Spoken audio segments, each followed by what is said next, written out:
Okay, so right now we're going to discuss 5 muscles of the back. Okay, the first one is the trapezius muscle that I have highlighted right here. I have it highlighted, but also have it kind of faded so you can see through it, so you can see the points of attachments, insertions, and origin. So the trapezius muscle, okay, its point of origin is in the occipital protuberance on the occipital skull, and also the spinous processes of the vertebrae. Okay, so that's where the point of origin is for the muscle, and it inserts into the spine of the scapula, as you can see right here.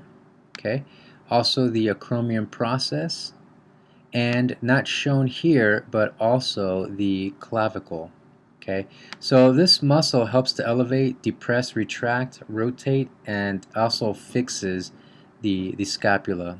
Okay, and in addition to that, it also helps extend the neck. Okay, so as you can see, it's part of the neck muscle here, but by and large, it helps to manipulate the scapula. Okay, so as we rotate around here, we have our deltoid muscle. And as you can see, our deltoid muscle has 3 parts to it. We have an anterior, the lateral head, and the posterior head. So the deltoid, the origin of the deltoid is starting off with the lateral process of the clavicle, okay, and it wraps around the acromion process for the uh, for the lateral head, and then it wraps around the spine of the clavicle. I'm sorry, the spine of the scapula right here with the posterior head. So that's its points of origin, and it inserts itself in the deltoid tuberosity.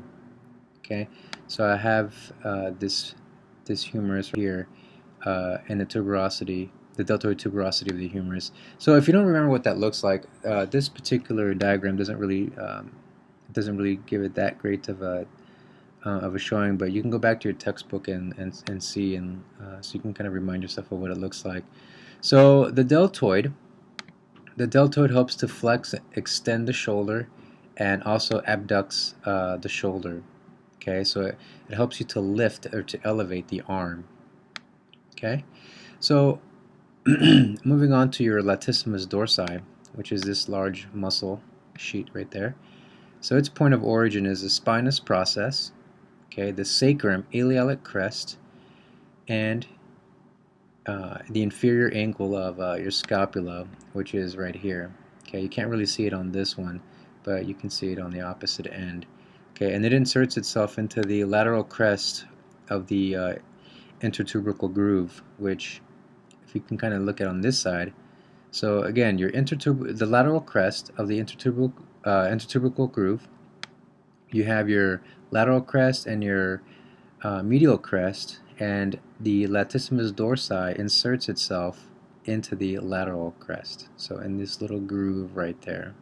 Okay, and your latissimus dorsi helps to adduct, okay, and medially rotate the arm, and it also helps to extend the shoulder.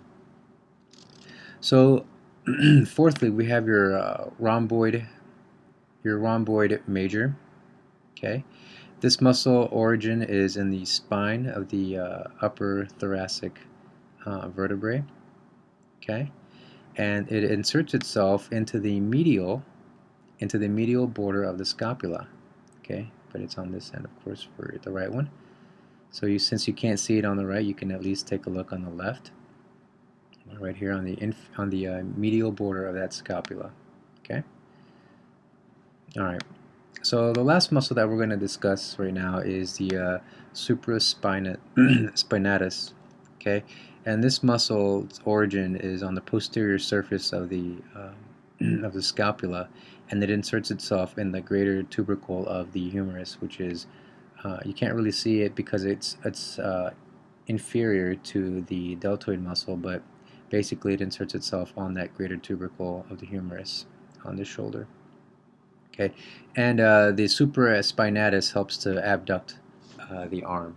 So just like your deltoids, okay, your supraspinatus helps to extend that arm or to elevate the shoulder or the arm, depending on whatever it is that you need, whatever movement you're trying to achieve. Okay, so hopefully that helped for these muscles.